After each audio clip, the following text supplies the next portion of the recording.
दोस्तों नमस्कार। आप सभी के इस मंच पर जिसका नाम मयूर जानी ऑफिशियल है, बहुत-बहुत स्वागत है। आप सब जानते हैं कि पिछले कुछ दिनों से हम लगातार एक सवाल उठा रहे हैं कि इस देश में जो चुनाव हो रहे हैं, उन चुनावों के जो परिणाम है वो अपने मन मुताबिक एक तरह से जो है वोट को छीनने का पूरा काम हो रहा है लगातार। बहुत सारे फिजिकल एविडेंस जो है उसके वो बिल्कुल उपलब्ध है। लेकिन जिसको वोट जा रहा है, वो पार्टी जो कि मुख्य ओपोज़िशन है, मेन ओपोज़िशन है, जिसको हम कहते हैं कांग्रेस पार्टी। कांग्रेस पार्टी क्यों इस पूरे मामले को एक ज्वलंत तरीके से नहीं उठाती है? इसको क्यों लेके जो है वो सड़क से संसद तक नहीं जा रही है? और सिर्फ खत लिखे जा रहे हैं और वो भी तो मेरे ख्याल से अब लिखना बंद हो गए। हमने आपसे आपको रूबरू करवाया था, है ना? पूर्व आईएएस अफसर देव सायम साहब जो कि सिविल सोसाइटी में भी बहुत सक्रिय हैं। उन्होंने जो कहा वो आपने सुना। अगर नहीं सुना है तो आप देख लीजिएगा, कल का वीडियो है वो। उन्होंने ये साफ कहा कि लोकसभा चुनाव से पहले सिविल सोसाइटी और उनके बहुत साथी थे, उन्होंने कांग्रेस का जो अधिवेशन और ये इंडिया ब्लॉक का जो अधिवेशन हुआ मुंबई में, उस अधिवेशन में ये एक जो है वो एजेंडा जो है वो पारित करवाया था, जिसमें ईवीएम को लेकर महत्वपूर्ण घोषणा थी। ठीक है। लेकिन फिर भी उनका ये कहना था, वो वीडियो आप देख सकते हैं वीडियो सेक्शन में जाके, कि कांग्रेस ने उस पर कुछ नहीं किया। वॉर रूम के नाम पे वॉर रूम बना लेकिन कुछ हुआ नहीं। और लगातार हम इसलिए सवाल पूछ रहे हैं क्योंकि लोग जो हैं वो परिवर्तन चाह रहे हैं। वो दिखता है ज़मीन पे, जो लोग काम करते हैं हमारे जैसे, हम लोग जाते हैं फील्ड में, पता चलता है। लेकिन वो ट्रांसलेट नहीं हो रहा है ईवीएम जब खुलता है तब। 7 बजे के बाद अचानक ईवीएम में पड़े-पड़े जो है वो वोट अपनी मनमर्जी से बढ़ जाते हैं, कहीं 5%, कहीं 6% परसेंटेज, कहीं 7%, कहीं 8% अपने हिसाब से। लेकिन इस पर भी कोई बात नहीं हो रही है। कांग्रेस क्यों नहीं बात कर रही है? हालाँकि अब करना शुरू किया है। खड़गे साहब ने एक निवेदन दिया कि भारत जोड़ो यात्रा की तरह एक इस ईवीएम के खिलाफ अभियान शुरू होगा। महाराष्ट्र में दिन-ब-दिन जो है बहुत सारे कुछ खुलासे हो रहे हैं, फिजिकल एविडेंसेस भी आ रहे हैं। लेकिन अब तक ये इतनी लंबी चुप्पी क्यों है और आगे कांग्रेस कुछ करने वाली है तो क्या करने वाली है? इन सब बातों पर चर्चा करने के लिए हमने आज कांग्रेस की बहुत ही एक विद्वान प्रवक्ता हैं, पूजा जी, डॉक्टर पूजा त्रिपाठी, उनको आमंत्रित किया है। तो उनको हमारे साथ जोड़ लेते हैं और बातचीत का सिलसिला जो है वो शुरू करते हैं। पूजा जी, आपका स्वागत है। मैं आपका मेरे ख्याल से ये हाँ हाँ, अब आपका माइक जी। हाँ, नमस्कार सभी को, आपको भी जी। जी। पूजा जी, सवाल तो आपके आपसे थोड़े तीखे और कड़वे होंगे। आप क्योंकि बिल- कांग्रेस को रिप्रेजेंट करती हैं। गलती क्या है? लोग आपको वोट दे रहे हैं, वो गलती है क्या? क्योंकि आप तो उस वोट को डिफेंड नहीं कर रहे हैं। पार्टी आपकी जो है, उस वोट को डिफेंड करती हुई आपके वहाँ इतने सारे धड़े हैं कि और ये अब यादव जी आपके साथ जुड़ गए हैं। वो लगातार जो इस थियरी को बैश कर रहे हैं। दिग्विजय सिंह कुछ और कह रहे हैं, जयराम रमेश कुछ और कह रहे हैं, केसी वेणुगोपाल का कुछ समझ में नहीं आ रहा है। और राहुल जी एक बार बोले ईवीएम पर, उसके बाद फिर को पता नहीं। अब खड़गे साहब बोले। क्या आपकी पार्टी ये नहीं मान रही है कि हाँ, ये सही में वोट छीने जा रहे हैं आपसे? और आपसे छीने जा रहे हैं मतलब वो आपका नुकसान तो होगा, लेकिन वो लोग जो आपको वोट दे रहे हैं, वो जी। कहाँ जाएँगे फिर? भरोसा टूट जाए। क्या हो रहा है ये बताइए? मयूर जी, कल सीडब्ल्यूसी की बैठक हुई है और बैठक का एक जी, बहुत बड़ा मुद्दा जो चुनावों में धांधली हो रही है उसको लेकर जी, हुआ है। बैठक का एक बहुत बड़ा मुद्दा ईवीएम को लेकर हमारे जो संदेह हैं। देखिए, ईवीएम की लड़ाई जो है, राजनीतिक लड़ाई जो है, और इसके पूरे साक्ष्य लोकसभा चुनावों के बाद से आ रहे थे। इस बात पे मैं कोई दो शब्द नहीं कहूंगी, चाहे एडीआर की रिपोर्ट हो, चाहे वोट फॉर डेमोक्रेसी की रिपोर्ट हो, कि सीधा सीधा भारतीय जनता पार्टी को 76 सीटों का फायदा हुआ। अगर उनके 240 में से 76 हटा दें हम, तो हम जानते हैं कि वो कहां खड़ी होगी। पर जी, अभी तक कांग्रेस पार्टी लोकतंत्र पर विश्वास रखकर, संस्थाओं पर विश्वास रखकर, संस्थाओं को लिख रही थी, उनको ये सबूत दे रही थी कि ऐसा ऐसा हो रहा है, ऐसे ऐसे घपलेबाजी के सामने आ रही है, ऐसा ऐसा हमारे कैंडिडेट कह रहे हैं, चाहे 99% बैटरी की बात हो, चाहे इसकी बात हो। लेकिन हम अभी तक लेजिट जो कहते हैं, जो हमें प्रदत्त किए हुए और आप सुप्रीम कोर्ट का जानते हैं, सुप्रीम कोर्ट में जब भी ये याचिका जाती है खारिज हो जाती है, और सुप्रीम कोर्ट पी के तल्ख शब्दों में से खारिज करता है। तो अभी तक हम लिख रहे थे, अभी तक हम एप्लीकेशन देख रहे थे, पर महाराष्ट्र और हरियाणा के चुनाव ने बताया है कि अब पानी सर से ऊपर हो गया है। पहली बात तो इलेक्शन कमीशन की आप ये देखिए कि रात में जब 11 बजे 5 बजे बंद होता है तो दूसरे दिन 11 बजे तक 7-8% वोट बढ़ जाता है। ईवीएम के बंद होने पर वोटिंग परसेंटेज क्या हो रहा है? मतगणना के पहले 12 बजे तक भी वोट परसेंटेज बढ़ रहे हैं और कम नहीं 9%, 17% इतने वोटिंग परसेंटेज बढ़ रहे हैं। और इतने वोटिंग परसेंटेज बढ़ने का सीधा सीधा फायदा किस पार्टी को जा रहा है? ये आपसे हमसे छुपा नहीं है, अविश्वसनीय इनको मैंडेट मिल रहा है। जी। तो अब इस बात पे देखिए, मुझे लगता है कि ईवीएम की जो लड़ाई है, राजनीतिक लड़ाई है, वो बहुत कठिन है। ऐसा नहीं है कि आप कह दें कि चलिए हम बैलेट पेपर से डिमांड करते हैं और सारी की सारी पार्टीज आ जाएंगी। तो जब खड़गे जी ने कहा है, राहुल जी ने कहा है कि इसको एक मूवमेंट बनाना होगा भारत जोड़ो यात्रा की तरह, हमें जनता के पास जाना पड़ेगा, क्योंकि ना सरकार ना जुडिशरी कोई हमारे साथ नहीं है। लेकिन ये जनता जानती है कि उनका दिया हुआ वोट हमें नहीं पहुंच रहा है, उनका दिया हुआ वोट चोरी हो रहा है। और महाराष्ट्र में 13 एग्जाम्पल हैं इसके। तो मुझे लगता है इसीलिए अभी बात उठ रही है, लेकिन मुझे लगता है इसका रास्ता भी बहुत कठिन है मयूर जी, अगर मैं एज अ पॉलिटिकल रिप्रेजेंटेटिव कहूं तो। कैसे, ये बताइए कैसे कठिन है? देखिए, मुझे लगता है कि अगर आप मयूर जी, मैं 5 मिनट का ब्रेक ले सकती हूँ, मुझे कुछ तबीयत हाँ, खराब बिल्कुल है। आप ले सकते हैं। हाँ, बिल्कुल इसको आप लीजिए, ब्रेक के बाद शुरू करते हैं।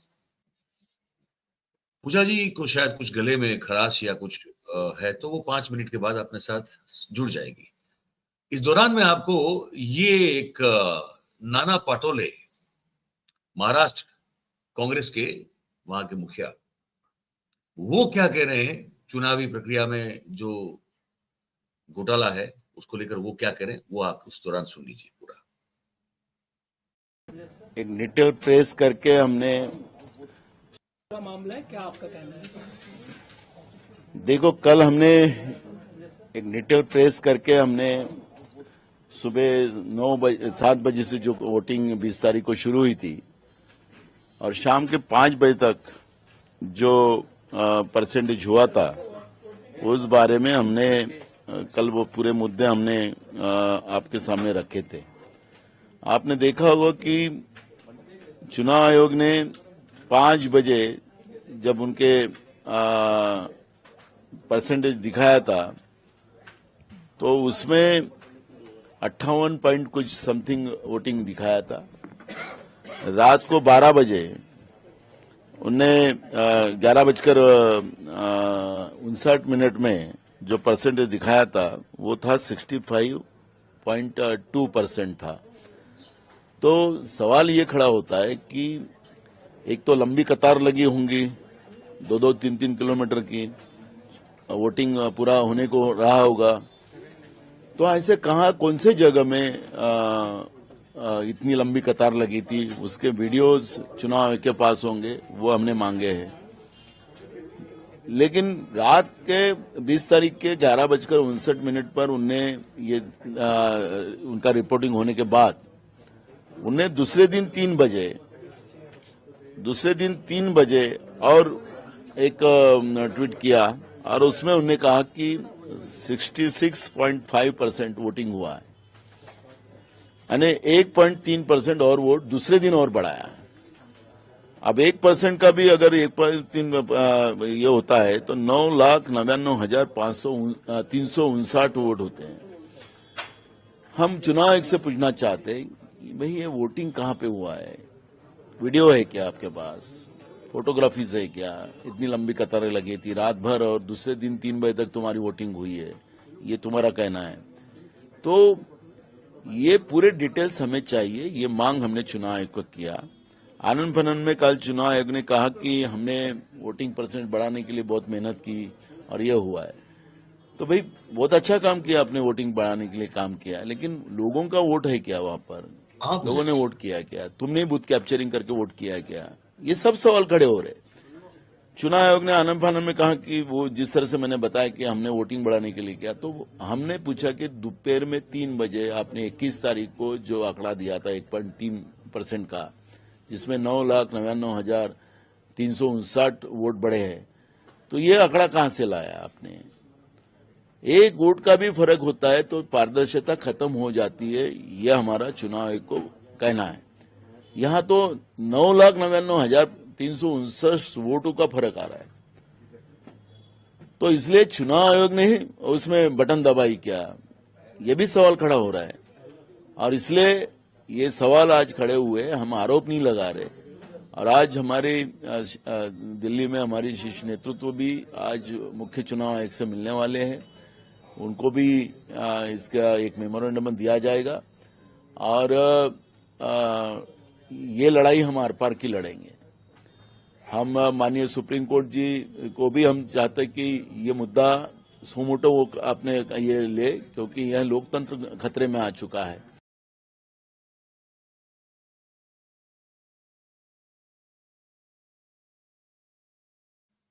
आपको मेरी आवाज आ रही होगी।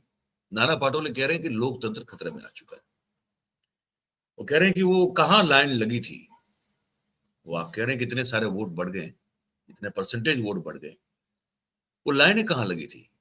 वो लोग होंगे 5 बजे के बाद आ गए होंगे तो खड़े होंगे कतार में, और उसके बाद फिर वोट पर वोट डाल रहे होंगे, और वो वोट सभी जो है बीजेपी को ही जा रहे होंगे। देखो वो वीडियो तो बताइए, वो फुटेज बताइए, वो दिखाइए कि कहां थे लोग, तो मांगा है। खैर देर तो इन लोगों ने की है, कांग्रेस ने देर की है जागने में। और वो अभी भी पूजा जी जो भी कह रही थी, हालांकि उनकी तबीयत जो है अचानक बीच में खराब हुई है, तो वो कुछ देर के बाद जुड़ेंगी। तो वो भी इस चीज को तो मान ही रही है कि ये जो है देरी हुई, कठिन है इस पूरी समस्या का निराकरण करना उनके हिसाब से। हम उनसे ये समझने की कोशिश करने वाले हैं कि कठिन कैसे है ये लड़ाई।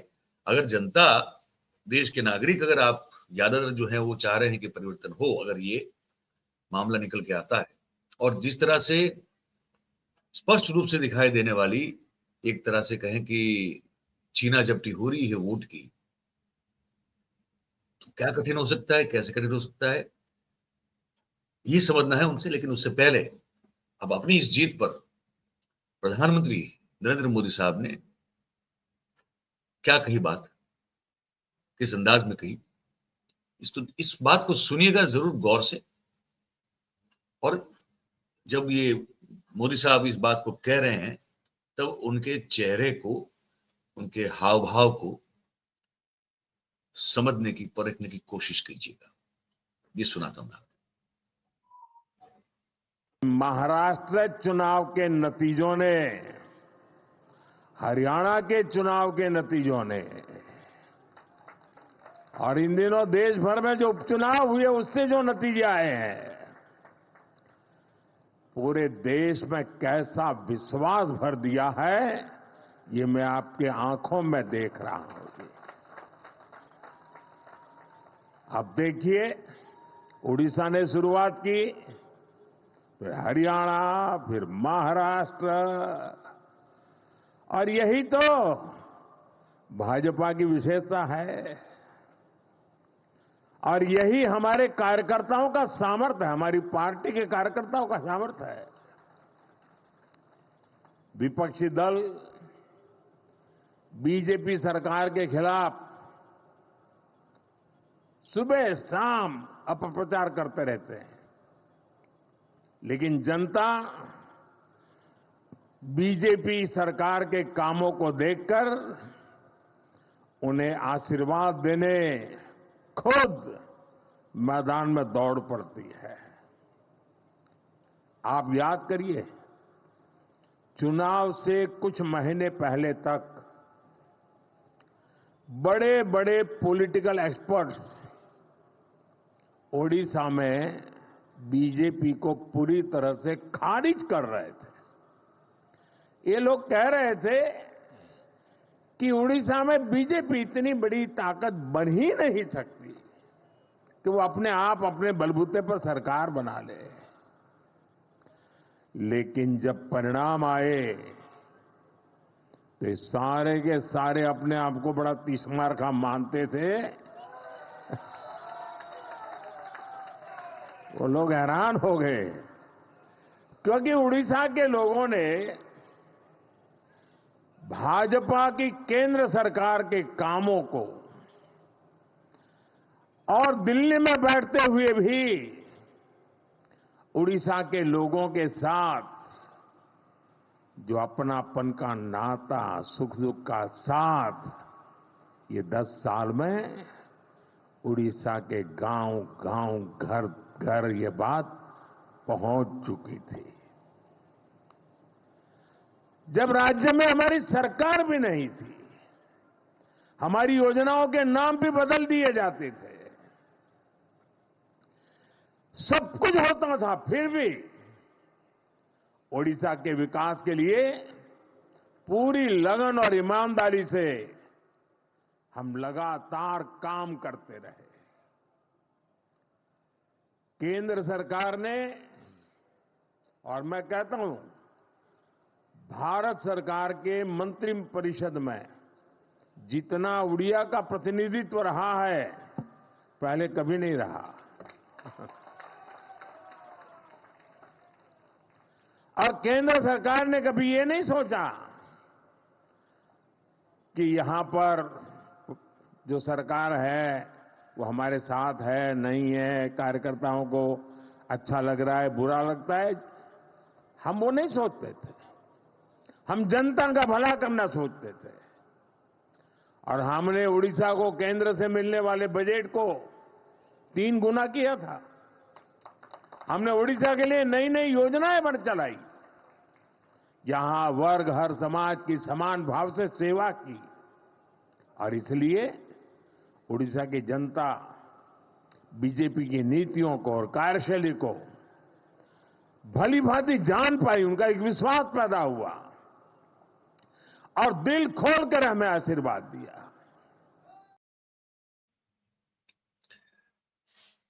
ये आपने, अगर मैंने जैसे शुरुआत में कहा था, अगर आपने इस पूरी इस वक्तव्य को अगर आपने ध्यान से, गौर से देखा हो, सुना हो और देखा, दोनों जरूरी है। जब वो बोल रहे हैं तब उनके चेहरे के हाव भाव को देखना चाहिए, उनकी आंखों को देखना चाहिए, वो किस तरह से चीज जो है वो बात को मैनिपुलेट कर रहे हैं, मैनूवर कर रहे हैं, वो आपको देखना चाहिए। उन्होंने गुणगान गा ली कि उड़ीसा को इतना प्रतिनिधित्व नहीं मिला, है ना। और केंद्र सरकार के काम के आधार पर उड़ीसा ने अपनी राज्य सरकार चुन ली। राजनीति में जो कभी ना हुआ है ना कभी इतना हो सकता है। स्टेट लेवल पॉलिटिक्स अलग है, फिर ब्लॉक लेवल पॉलिटिक्स अलग है, डिस्ट्रिक्ट लेवल का पॉलिटिक्स अलग है। जो भी राजनीति को कवर करता है बतौर पत्रकार, या जो भी, पत्रकार होना भी जरूरी नहीं है। अगर आप जागरूक नागरिक हैं और अगर आप राजनीति को पढ़ने समझने की कोशिश करते हैं, तो आप भी ये समझ सकते हैं कि इस बात का कोई इससे रिश्ता ही नहीं है। और ये फेडरल जो हमारा जो स्ट्रक्चर है, जो हमारा जो ओरिजिनल एक स्ट्रक्चर है, जिसमें ये है कि भाई केंद्र, लोग अपनी अपनी सरकारें अपने हिसाब से चुने। केंद्र में कोई और हो सकता है, स्टेट में कोई और हो सकता है। ये जो ये चालबाजी जो शुरू की इन लोगों ने, पहले गुजरात से की थी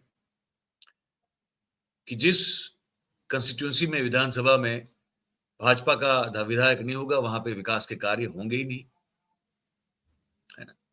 अगर आपको विकास का काम, अगर आपको रोड, रास्ता, ये सब करवाना है अपने क्षेत्र में, तो आपको बीजेपी का कैंडिडेट चुनना पड़ेगा। जो नहीं चुनेंगे तो आपके वहां वो ग्रांट जो है वो विधायक की, अगर कांग्रेस का रहा तो कांग्रेस को मिलेगी ही नहीं।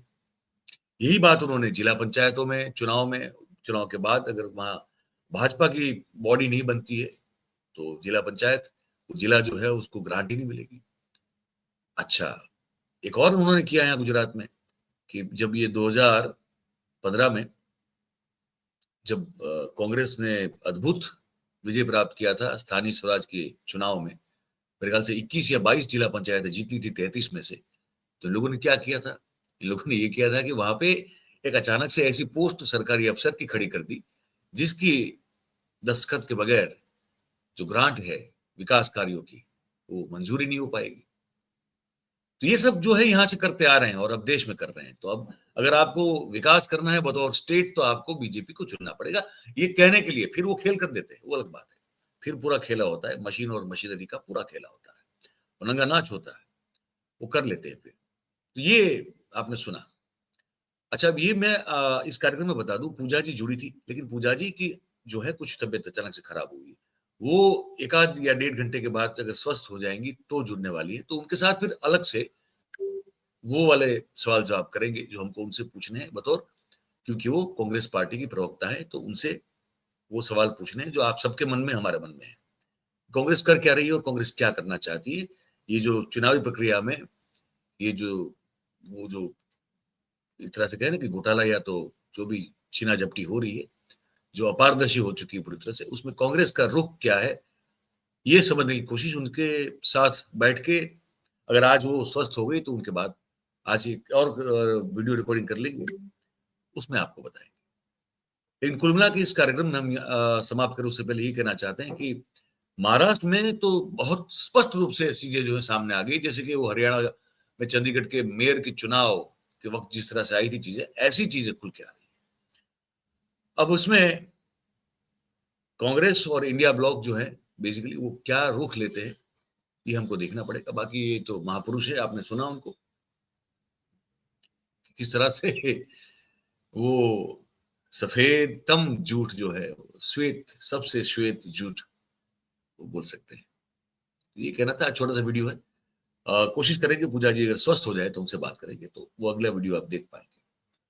तो बस यहीं समाप्त करते हैं इस वीडियो को। और आप सबसे हमेशा कहते हैं, आज भी कह रहे हैं कि अगर आपको ये बातचीत अच्छी लगी हो, ये जानकारी अच्छी लगी हो, तो वीडियो को लाइक करें, वीडियो की लिंक जो है उसको हो सके उतना शेयर कीजिए, है ना। और ये आपका जो चैनल है भाई, अगर आप देख रहे हैं और सब्सक्राइब नहीं किया है तो कर लीजिए, और अपने आसपास के लोगों से करवाएं, ठीक है। बहुत बहुत धन्यवाद करेंगे आप सभी का हमारे साथ इस कार्यक्रम में जुड़ने के लिए। Thank you very much. नमस्कार।